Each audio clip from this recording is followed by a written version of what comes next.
I don't know what to do. It is so sad seeing the game I played for years. I played it casually, competitive, and now as a YouTuber, it's getting destroyed by the people in charge of making it better. For those unfamiliar, this is Burad. He's a prominent Clash Royale content creator who formerly played the game competitively and is the father of memes such as Buff Miner and vigorously hating against the Expo. Burad has been playing the game since 2016, quite like many of those who may find this video. As of recently, Clash Royale has been sent on a bit of a tailspin with dramatic and nonsensical changes dating back to the addition of Pass Royale and Clan Wars 2.0, and it sowed the seeds for what would become one of the most deplorable monetization practices a game has ever seen. Since then, we've seen the addition of users' currencies, the shaking up of the beloved party system, and an obvious spiking advantage if you open up your wallet to the Clash Royale development team. Yeah, their worst changes come thanks to their money-driven updates has been the addition of level 15 cards, otherwise known as elite cards, which is something they promised those at higher levels that they wouldn't require gold for. However, unfortunately, upon the release of the update, many felt cheated, including some of the best Clash Royale content creators and competitive players. Today we'll be going on a brief trip to Clash Royale's recent history and where all this mess originated from, furthermore assess whether or not the game can escape from its seemingly destined demise.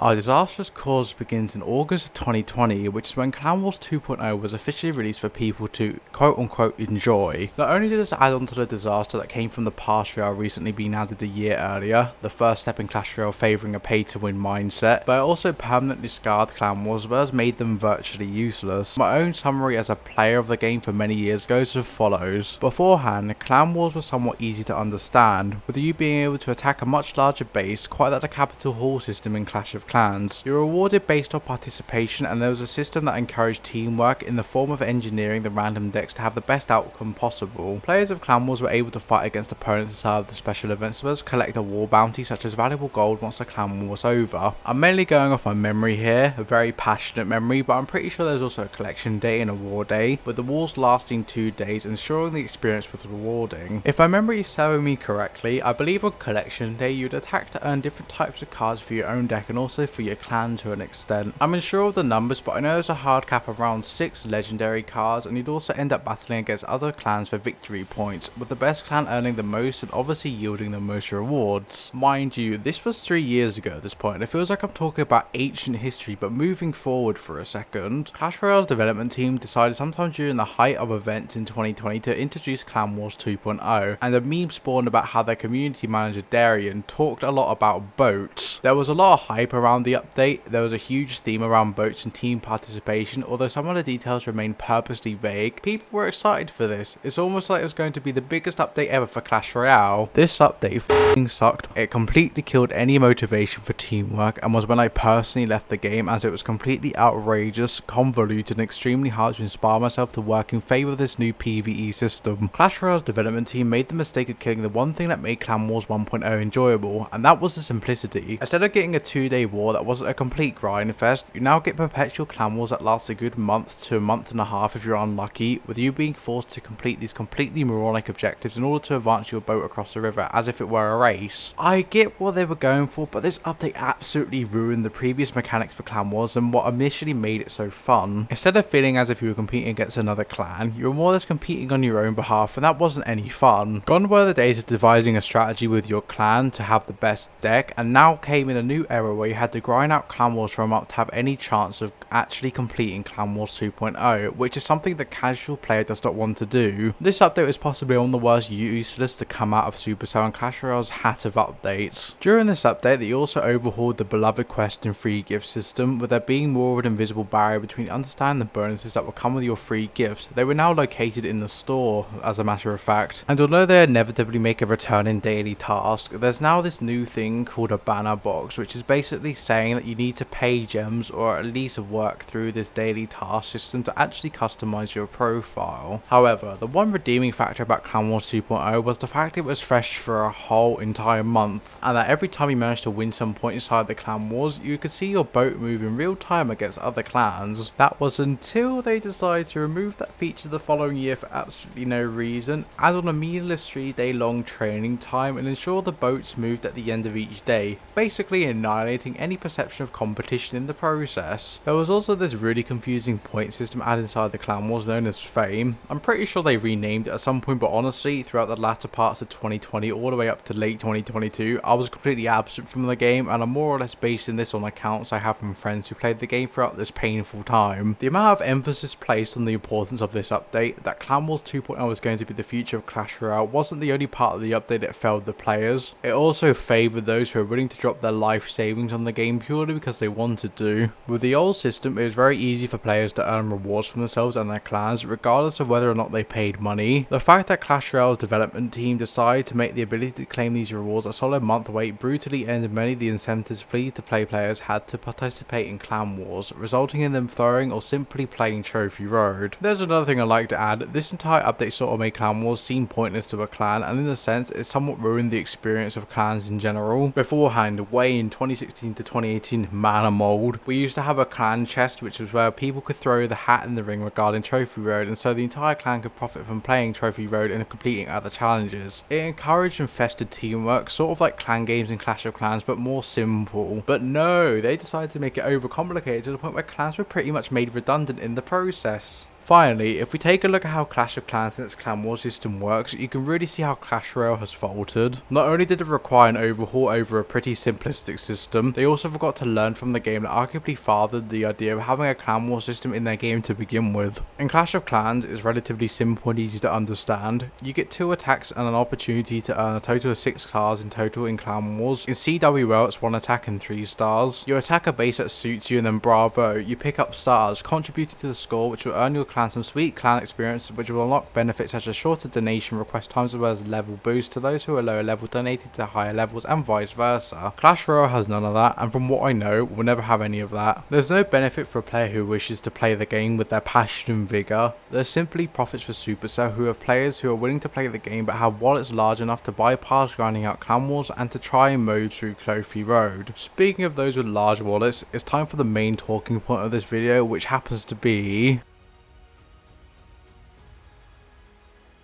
Since the introduction of the Pass Royale back in July of 2019, there's always been an incentive for people who play Clash Royale to spend an extra buck. I mean, the incentive was always there, with the fact you could always gamble your luck and obtain chests from the store using gems that you could purchase with your own money. But Pass Royale made that somewhat affordable. Not only that, they made a decision to make Pass Royale lock behind certain daily barriers, ensuring that people logged in every day so they can make progress on the gold pass, which made daily activity somewhat rewarding in the long run, and also gave people who paid the extra $5 or so the extra cosmetics as well as opportunities to level up their cards and bolster the strength of their deck. I would highlight this affordable way of earning a lot of prizes as a good thing, but it's still severely disadvantaged those who are free to play, with the cosmetics as well as rewards seeming tempting even for the most frugal of Clash Royale players. Not only that, Clash Royale is genuinely quite a competitive game, and at the time of the addition of the Pass Royale, the matchmaking system was still quite flawed, ensuring that higher level players could easily crush lower level players if they sat and grind the Pass Royale for a while before upgrading their cards at the end of the season and shooting up the ladder. Shortly thereafter, Clash Royale added magic items which further bolstered the superiority of the gold pass, and you could simply unlock card tokens that would ensure that your cards can be upgraded whenever you wish, and that you can select the cards upgrade. This sounds quite innocent as a system, and it seems like just a way to offer a higher degree of fulfillment to those who like Clash Royale and want to support Supercell. But around 3 months into the Pass Royale's existence, a major balancing rift began to form between those who didn't buy the Pass Royale versus those who favoured opening up their wallet to Supercell. I can still vividly remember sometime in September and October 2019, I was persistently being matched up against players who held cards around 2 or 3 levels higher than my own, with the King and Princess towers often following that same pattern. In the span of only 3 months, a visible rift had opened up between those who were progressing relatively slowly as they were casually playing the game, as opposed to those who were spending money, also casually playing the game, but earning much more rewards for the time that they've spent. For such a humbly priced offering, it substantially increased the difficulty for those who weren't willing to pay any form of money and were instead determined to play the game free to play. Yet this rift in matchmaking would often make people believe that their cards or their skills were the problem, and when in reality, it was the fact that they loved to preserve their own hard hard-earned cash. Over time, the system of oppression, thanks to going against those who are at a higher level and seeing clanmates or their friends progress slowly, reeled in a lot of free-to-play players to obtain the Clash Royale, myself included, believe it or not, and it instantly made me feel like I was a better player and a god to some extent. This form of obtained superiority can be dangerous, as it can often inspire those to become addicted to purchasing things such as Clash Royale, and if they purchase the Clash Royale and notice their skills increasing thanks to their card levels shooting up, they may be inclined to spend more money on other things such as gems or skins. It's quite similar to gambling in the sense that some people will see issues with their own strategy just because they're not winning, and the fact that they gamble for the thrill of winning is something that's extremely dangerous, considering this is slowly but surely spreading to Clash Royale, one Clash Royale at a time. It's even had an upgrade recently, believe it or not. However, this is just one of the underlying issues with Clash Royale and how it slowly morphed into a pay to win game. One could also argue that Clash of Clans is also paid to win, but the interactions between players is a lot less direct. In Clash of Clans, you can still loot as well as trophies from attacking players who are defending their own base, but the matchmaking is actually somewhat fair and sometimes can even put you against higher levels if you rush your base and focus on offense. I must state this now, in Clash Royale you are playing against players in real time, and the decisions you make are much more direct, and so are the consequences or lack thereof of not spending money versus choosing to spend money. Plus, Clash of Clans offers alternatives for even the most frugal players to unlock some extremely rewarding prizes such as hammers or potions using CWL medals, and since the Capital War update, raid medals. The only thing Clash Royale has really added to ensure that free-to-play players aren't completely left out is the currency associated with the party game mode, which is known as season tokens, which reset at the end of the respective season. That and daily tasks, but then again anyone can do those. You could say I'm firing on all cylinders to find ways to criticise Clash Royale when almost every mobile game is obligated to milk money after their players in one way or another, considering it's free and you're the product, and that game companies need to make their profits somehow, but I wish these practices weren't so scummy as they are. At some point they introduced a balancing mechanism which capped off the lower and higher levels you could fight in Clash Royale, making matchmaking for lower levels and free to play players much more inviting and enticing. Unfortunately, as of recently, and I mean very recently, this month in fact, Clash Royale's development team has introduced arguably one of the most,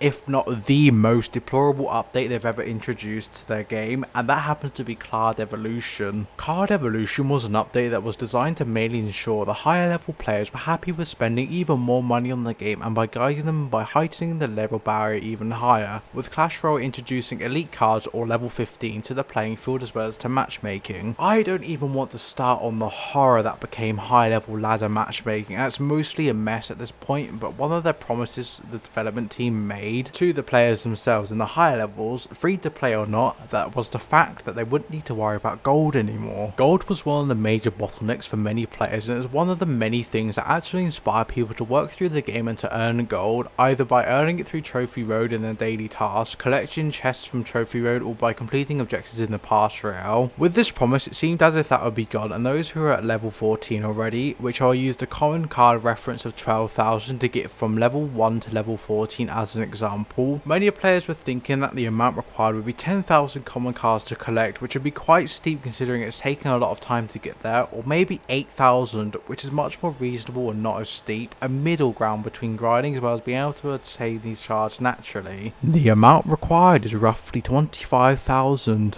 which means if you had a max Clash Royale account, you are now only the third of the way maxed, and this metric also carries over to the rest of the cards, with you needing to earn roughly 5 times the maximum amount required for level 14 for each respective card. They said in their update post that they aren't expecting many people to reach level 15 or the elite level as they're calling it, but we all know what they mean by that, and that's the fact that they're going to incentivize people to roll the dice with countless chests and to empty their wallets on their behalf just so they can use these evolved cards. Not only that, but these evolved cards also come with another use as currency, evolution shards, which is just making Clash Royale more convoluted and confusing to understand by the day. This level of monetization inside of a video game as prominent as Clash Royale is absolutely sickening. I never thought a prestigious company such as Supercell would need as low as a company such as Voodoo to ensure that they make profits from an already successful game. As B-Rad mentioned in the video, he alongside countless others have contacted the development team as the only people in a position of power to really reverse the changes that this tragic update has brought to the game, as well as the consequences of what that will come afterwards. But so far, the development team has not budged nor yielded in the slightest, with the excuse being the fact that this is quite an exclusive club of people, at least those who obtain elite cards, and those who obtain elite cards will be rewarded with some of the most broken buffs the game has to offer for any cards at all. Ever since 2019, Clash Royale slowly but surely started to spiral on a course that has pushed players into spending more money as opposed to playing the game more competitively and by having an actual measurement or metric of skill. You don't need to play well to be good, all you have to do is to rush your progression using the Jade Note sitting in your wallets and to watch a 3-minute long YouTube video to learn how to attack properly with every and any strategy you desire. This hollow soul that remains of Clash Royale can only live on for so long, and now upon discussing their extensive history of monetization practices beginning in 2019 and with them ruining the game with so many free-to-play players, we must discuss the potential future of Clash Royale and how this beloved game's future will pan out if this update is not reversed or balanced in some way. I'm going to be as physically transparent as possible here. This game will die if something isn't done about this update. This recent update has undermined countless players who have spent upwards of 7 years grinding the game and even undermines those who have massive wallets. It renders years worth of progress useless by basically shrinking you down and saying, you're only a third of the way until max now buddy, what you gonna do about it? Spend more money? Whilst also throwing those who are loyal to the game under the bus. Never before have I seen an update so deplorable to the point where it puts the company above the player. I don't like coming back to Clash of Clans over and over again as an example, and I give thanks to Judosloth for this information, but in Clash of Clans they will be hiking the price of the gold pass or Clash of Clans equivalent to the pass royale. In Clash of Clans you are getting more with the $2 and pound increase, whilst Clash Royale the price was hiked to deal with inflation and no bonuses were added, except for a diamond tier which you can pay double the money for and arguably isn't worth it. Furthermore, the majority of these card evolutions feel like a slap in the face for those who are loyal to the game, considering there are some cards that are obviously broken than others, and then introducing a massive paywall between using a skillful deck as opposed to those just winning the game with these ridiculous elite cards is quite frankly unfair and unjustified. By introducing level 15 at such a crucial time and practically breaking the game in the process, Supercell or the Clash Royale development team have put this game on a timer. From what I know, this level 15 update will be the last major update level wise that will make sense and that Clash Royale will receive, considering these elite cards automatically put a stopgap between that and what level 16 will be. God, I can't even imagine what sort of mess would end up emerging if level 16 cards were introduced to the game. This update was already designed to do nothing more than to rake in money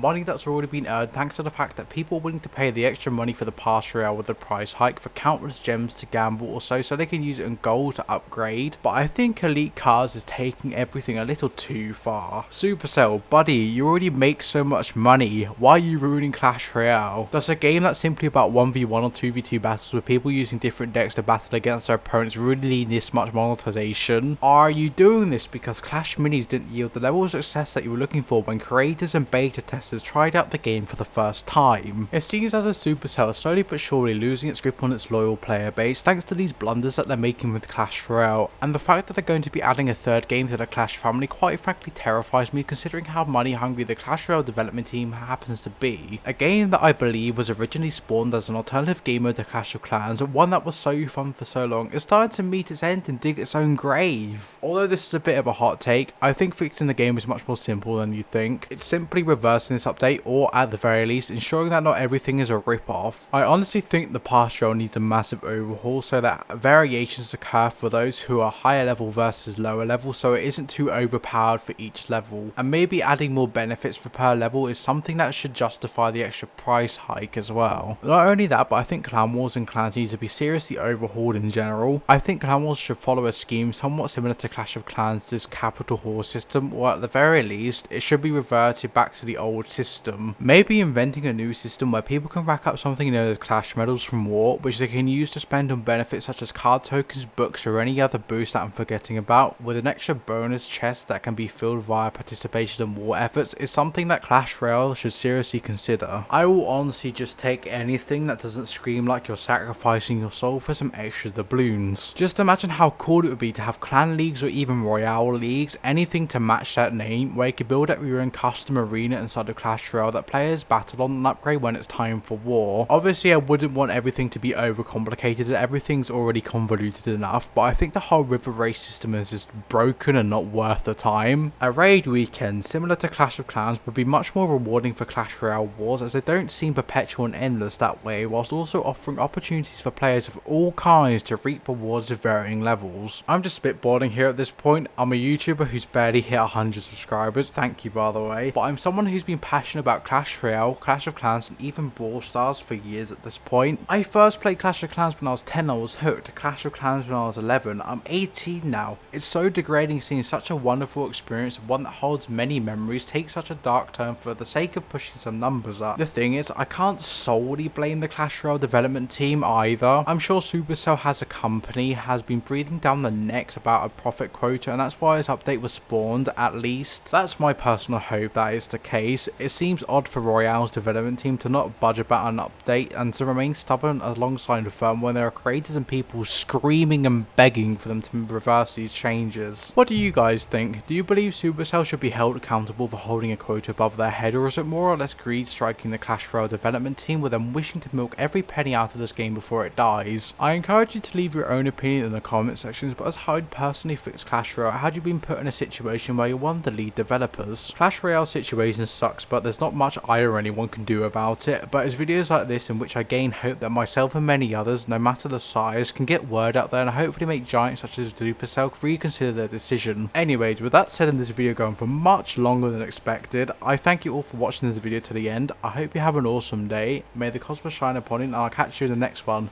Bye!